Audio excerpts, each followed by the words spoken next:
Smile for the camera. An interaction between an elliptical galaxy and a spiral galaxy, collectively known as ARP-107, seems to have given the spiral a happier outlook thanks to the two bright eyes and the wide semicircular smile.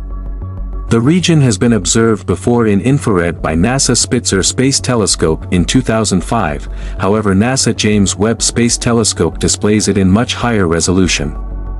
This image is a composite, combining observations from Webb MIRI, mid-infrared instrument, and NIRCam, near-infrared camera. NIRCam highlights the stars within both galaxies and reveals the connection between them, a transparent, white bridge of stars and gas pulled from both galaxies during their passage. MIRI data, represented in orange-red, shows star-forming regions and dust that is composed of soot-like organic molecules known as polycyclic aromatic hydrocarbons. MIRI also provides a snapshot of the bright nucleus of the large spiral, home to a supermassive black hole.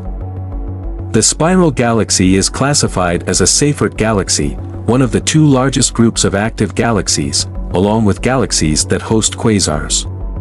Seyfert galaxies aren't as luminous and distant as quasars, making them a more convenient way to study similar phenomena in lower energy light, like infrared. This galaxy pair is similar to the Cartwheel galaxy, one of the first interacting galaxies that Webb observed. ARP-107 may have turned out very similar in appearance to the Cartwheel, but since the smaller elliptical galaxy likely had an off-center collision instead of a direct hit, the spiral galaxy got away with only its spiral arms being disturbed. The collision isn't as bad as it sounds. Although there was star formation occurring before, collisions between galaxies can compress gas, improving the conditions needed for more stars to form. On the other hand, as Webb reveals, collisions also disperse a lot of gas, potentially depriving new stars of the material they need to form. Webb has captured these galaxies in the process of merging, which will take hundreds of millions of years.